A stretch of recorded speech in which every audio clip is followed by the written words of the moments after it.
All right, let's talk about Chardonnay. It's often called the queen of white grapes, right? But what's so fascinating is that this queen is a total master of disguise. Depending on where she's grown, she can be super crisp and zesty, or she can be incredibly rich and buttery. Today, we're going to uncover all of her secret identities. So you think you've got Chardonnay figured out, right? I mean, it's the most popular white wine on the entire planet, so it makes sense. But the Chardonnay you think you know, well, that might only be one of its many, many faces. Let's see if we can introduce you to a whole new side of it.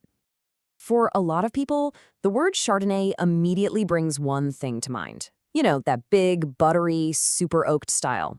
But that's just one chapter in a much, much bigger story. The reality is a whole spectrum of flavor, from wines that are sharp, crisp, and mineral-driven all the way to that rich style, with basically endless variations in between. So why the incredible range? How can one grape do so many different things? Well, it's because Chardonnay is a true chameleon. The grape itself is actually pretty neutral. It doesn't have a huge, overpowering flavor all on its own. Instead, it acts like a blank canvas, and it brilliantly reflects the specific place where it's grown. And the magic word for that place in the wine world is terroir. You've probably heard it. It's a French term that basically covers everything. The type of soil, how much sun it gets, the slope of the vineyard, all of it. Terroir is the secret code that unlocks Chardonnay's many different personalities. To really understand this grape, you have to go back to the beginning, to its homeland, the legendary region of Burgundy in France. This is where we find the original, the absolute benchmarks for what Chardonnay can be. For centuries, seriously, winemakers in Burgundy have been perfecting the art of Chardonnay. This is where the grape really hits its peak elegance and complexity. It produces some of the most sought-after and, yeah, some of the most expensive white wines on earth.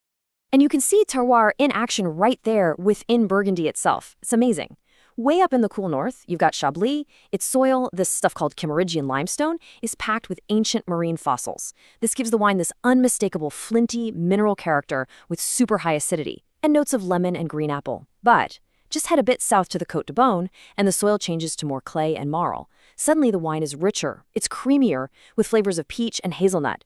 It's the same grape, different ground, completely different wines. So, from its home in France, Chardonnay basically went on a world tour. And like any great traveler, it adapted and transformed in every new place it landed. Let's follow its journey for a bit. Our first stop isn't far away at all. In the cool, chalky soils of Champagne, Chardonnay is an absolute star player. It brings the elegance, that bright acidity, and the structural backbone for the world's most famous sparkling wines. And here's a little pro tip for you. If you ever see Blanc de Blancs on a champagne label, that means white from whites, and you know it's made from 100% Chardonnay. Now let's hop across the Atlantic to sunny California. The warmer climate here lets the grapes get much, much riper, creating that famous, bold, full-bodied style we were talking about. You can expect these intense flavors of tropical fruits, like pineapple and mango, and they're often layered with notes of vanilla, butter, and caramel from aging in new oak barrels. And for our final stop, let's head way down under to New Zealand. Its cool maritime climate, with all those sunny days and cold nights, produces Chardonnays that are just incredibly vibrant and fresh. They're really known for their crisp, mouth-watering acidity and these intense citrus flavors, like grapefruit and lemon. Okay, so we've clearly established Chardonnay is a shapeshifter. But how does this actually help you when you're standing in a wine shop, just staring at a wall of bottles? Let's put together a simple little field guide to help you find a style you're actually going to love. The key is to just play detective with the label. It's actually not that hard. First, check the climate. A wine from a cool region like Burgundy or New Zealand is generally going to be leaner and crisper.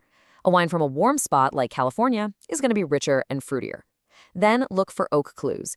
If the label says something like barrel fermented, barrel aged, or even sur lie, that just means it was aged on its yeast cells for more texture. You can expect those creamy, toasty notes. If it doesn't mention oak at all, it's probably a fresher, crisper style. So let's talk about what you'll actually smell and taste. For those crisp, unoaked styles from cooler climates, I want you to think of an orchard. Green apple, pear, lemon, maybe with a stony or flinty kind of note. For the richer oaked versions from warmer spots, think bakery meets the tropics. You'll get pineapple, butter, vanilla, and toasted nuts. All right, now that you can pretty much identify the style in the bottle, the real fun begins, pairing it with food. The wine's character is really the secret to finding that perfect match. And the logic is pretty simple. Match the weight of the wine to the weight of the food. So a crisp, mineral-driven Chardonnay, like a Chablis, is absolutely perfect for delicate dishes. Its high acidity just cuts right through the richness of things like oysters, shellfish, or grilled fish.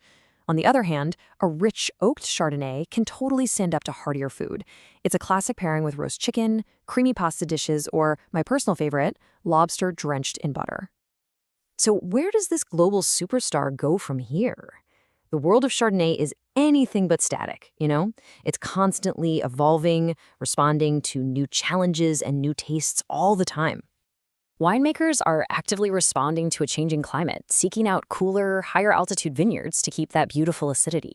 There's also this huge global trend towards more sustainable, organic, and biodynamic farming, which is fantastic. And stylistically, a lot of producers, even in those warmer regions, are pulling back on the heavy oak. They're aiming for fresher, more elegant wines that really let the fruit and that sense of place, that terroir, shine through. Ultimately, if you take just one thing away from this, let it be this. Chardonnay isn't a single flavor. It's an entire library of flavors. It's a grape that tells a story about where it's from. So the next time you think you know Chardonnay, maybe pick up a bottle from a place you've never tried before. You might just discover your new favorite story.